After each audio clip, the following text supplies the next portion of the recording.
Hello मेरे प्यारे बच्चों, आप लोगों का कंपार्टमेंट और इम्प्रूवमेंट एग्जाम का अभी तक कोई एप्लीकेशन नहीं आया है। जैसे ही आएगा मैं अपडेट आपको दूंगा।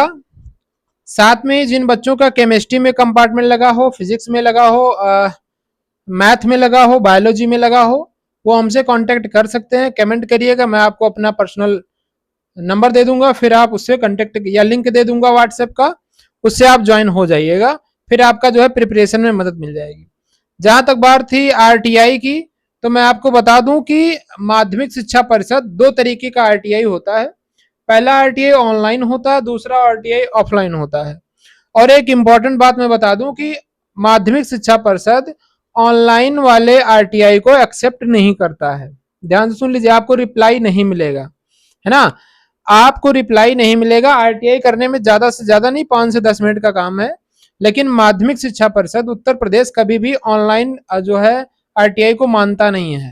जैसे आपकी स्कूटनी को ऑनलाइन नहीं मानता, उसको आपको डाक के द्वारा भेजना पड़ता है, वैसे इसको भी आरटीआई को भी वो ऑनलाइन नहीं मानता है, तो आपको ऑफलाइन करना पड़ेगा। उसके लिए आपको बहुत ज्यादा कुछ नहीं करना, 10 रुपए का चार्ज आएगा। 10 रुपए में अपनी कॉपी आप ऑनलाइन देख सकते हैं। वहां पे रिप्लाई आएगा, वहां से आप लोग ऑनलाइन देख लीजिएगा, है ना, जहां से रिप्लाई आएगी। सबसे पहले आपको क्या करना है, आपको एक एप्लीकेशन लिख लेना है। और वो एप्लीकेशन कैसे लिखना है मैं आपको सिखाता हूं, है ना।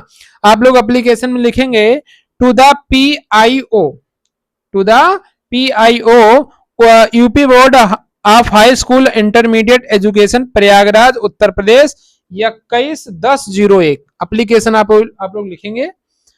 फिर क्या करेंगे, अपनी जानकारी। इसके बाद क्या करेंगे, अपनी जानकारी। मैं फिर से बताता हूं, टू द PIO जैसे एप्लीकेशन आप लोग लिखते हैं, UP board high school and intermediate education Prayagraj Uttar Pradesh 21/10/01।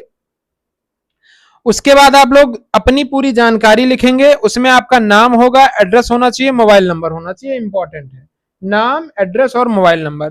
तीसरा, आरटीआई का क्वेरी आप लिखेंगे।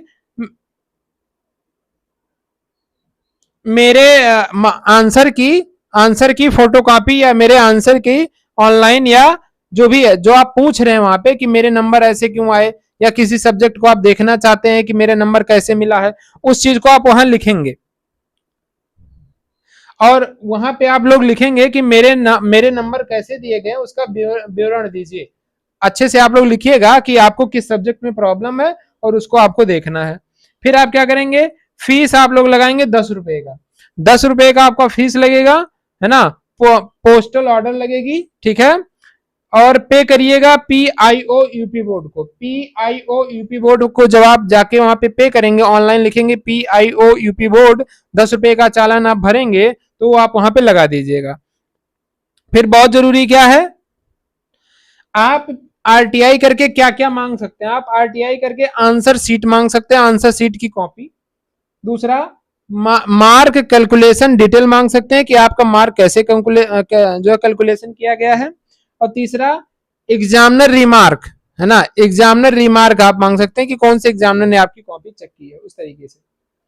अगर आप लोग ज्यादा पेज में अपना डिटेल लिखना चाहते हैं, सब सब्जेक्ट में ऐड करना चाहते हैं, एक पेज का जो है 2 रुपया लगेगा।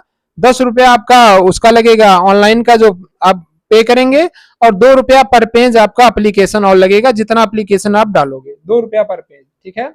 रिप्लाई आपका जो है 30 दिन के अंदर आएगी, रिप्लाई आपकी 30 दिन के अंदर आएगी।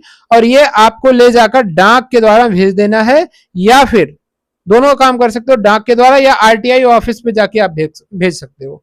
आरटीआई ऑफिस से भी भेज सकते हो और डाक के द्वारा भी भेज सकते हो। तो आप लोग एक अच्छे से एप्लीकेशन लिख लीजिए। एप्लीकेशन लिखने के बाद पेमेंट कटा दीजिए ऑनलाइन PIO यूपी बोर्ड को, और उसके बाद जो है उसको अटैच करके जो है उसके बाद एप्लीकेशन अपना भेज दीजिए, क्या क्या आपको चाहिए।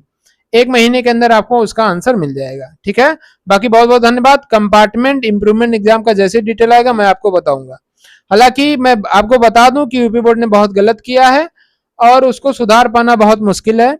तो आने वाले भविष्य में आपके साथ ऐसा ना हो, तो जो आपके छोटे भाई बहन या छोटे बहन 11 में, 10 में, 9th में इस साल हैं, या 12 का पेपर देने वाले हैं, 10 का पेपर देने वाले हैं, तो आप उन्हें इस चैनल के बारे में बताइए, ताकि उनका हेल्प हो सके, उनके साथ इस तरीके से व्यवहार ना हो। क्योंकि मेरे साथ जितने बच्चे जुड़े थे लगभग उनके साथ बहुत तरीके से गलत नहीं हुआ है। बहुत सारे बच्चे अच्छी तरीके से पास भी हुए हैं। तो बाकी खुश रहिए, बहुत ज्यादा टेंशन नहीं लेना है, भविष्य में आप लोग आगे जाइएगा, कोई टेंशन वाली बात नहीं है। बहुत बहुत धन्यवाद। आई होप आपको इन्फॉर्मेशन अच्छा लगा हो और इस तरीके से आप लोग आगे बढ़िएगा। ऑनलाइन आरटीआई उत्तर प्रदेश नहीं मान्य करता, नहीं मैं ऑनलाइन अभी आपको सिखा देता हूं, उसमें कोई बहुत ज्यादा महाभारत की बात नहीं है, 1 मिनट का काम हो ऑनलाइन आरटीआई हो जाता है। ठीक है, बाकी अगर आपको कोई भी इंफॉर्मेशन लिखना होगा, एप्लीकेशन नहीं लिख पा रहे तो आप बताइएगा, मैं पीडीएफ डाल दूंगा पोस्ट में, कम्युनिटी पोस्ट में पीडीएफ डाल दूंगा, वही एप्लीकेशन देखकर आप लोग लिख लीजिएगा। बाकी बहुत बहुत